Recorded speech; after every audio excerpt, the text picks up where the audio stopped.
अस्सलाम वालेकुम दोस्तों, मैं हूं आपका होस्ट, आपका दोस्त जेमोलॉजिस्ट। और आज मैं वीडियो लेकर आया हूं आप पे पारस पत्थर पे। पारस एक कल्चरली पत्थर है जो कि इंडिया से निकला है, यानी कि इंडिया में इस चीज़ को अब भी माना जाता है कि पारस का कोई पत्थर होता था जिसका वजूद था। और इसकी खुसूसियत ये थी कि किसी धात को छू जाए तो वो सोने की बन जाती थी। फिर वो इनकी एक लॉन्ग हिस्ट्री है, वो अगर आप यूट्यूब पे जाएंगे तो वहाँ पे किसी ने वीडियो बनाई हुई है। ज़्यादा तो मुझे नहीं पता, लेकिन बेसिकली मैं आपको बताऊं कि ऐसी चीज़ें जो होती हैं वो अफ़साने पे मुश्तमिल होती हैं। यानी इसका ताल्लुक़ एक छलावे से। छलावा एक ऐसी चीज़ होती है कि अगर कोई शख्स सहरा में भटक जाए, डेज़र्ट में भटक जाए, तो उसको जो सहरा का आखिरी कोना होता है वहाँ पे पानी का अक्स नज़र आता है। और जैसे जैसे वो उसके करीब जाता रहता है, उसको लगता है मैं इसके करीब जा रहा हूँ, लेकिन वो जो अक्स है वो दूर होता रहता है। इसी को सराब कहते हैं, इसी को छलावा कहते हैं। और पारस का भी ताल्लुक़ इसी चीज़ से है। यानी कि अगर ऐसी कोई चीज़ थी तो वो अब कहाँ है, किसके पास है, या किसी ने इसको अपनी आंखों से देखा है, या सिर्फ कहानियों में लिख दिया गया है।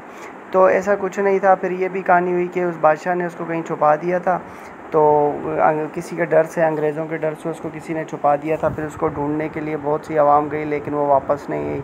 इसके अलावा वो फिर जो है परिंदों के पैरों में वो सोने की लोहे की कड़ियाँ बांध देते थे।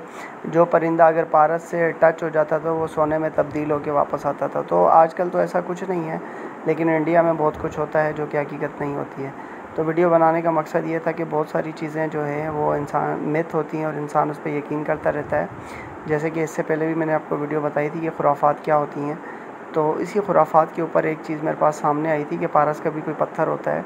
इस पे मैंने जब रिसर्च की तो मुझे यही पता चला कि ऐसा कोई पत्थर नहीं होता, ये सिर्फ़ एक मिथ है, शराब है, छलावा है। तो इस पर बिलीव करना भी बेवकूफ़ी है। तो दलील जो इंसान का वजूद होता है, किसी चीज़ का वजूद जो है ना, वो बहुत अहमियत का हामिल होता है। किसी चीज़ की कोई वजूद है, वो आपके सामने है, आपने उसको देखा है, तो आप उस पर यकीन कर सकते हैं। और अगर आपने नहीं देखा, सिर्फ बात सुनी सुनाई पे चल रहे हैं, तो वो आपको बहुत आगे ले जाके ख़राब कर देती है। यानी आपका जो है मेंटल लेवल भी ख़राब करेगी और आप पता नहीं अजीब सोचों में पड़ जाते हैं। तो बहुत सारी कल्चरल चीज़ें होती हैं। पारस का भी ताल्लुक़ जो है वो कल्चरल से है। यानी अगर सुबह सिंध में देखेंगे तो वो ये एक सकाफ़ती नाम है जो सिंध में ज़्यादातर जो फ़ीमेल लड़कियां होती हैं उनका नाम भी पारस ही होता है। ये ज़ाहिर है इंडो पाकिस्तान एक ही थे, और उसके बाद जब ये तब्दील हुए तो कल्चर भी यहाँ पे आ गया। तो इसी के मिथ को लेकर यहाँ पे भी लोगों ने नाम रखना शुरू कर दिया।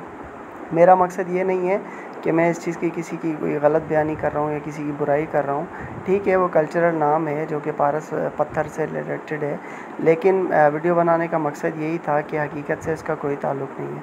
उम्मीद है आज की वीडियो मेरी पसंद आई होगी। आपने फ़ीडबैक ज़रूर देना है, और इसके अलावा जाते जाते चैनल को सब्सक्राइब भी करना है और लाइक भी करना है। जज़ाकल्लाह।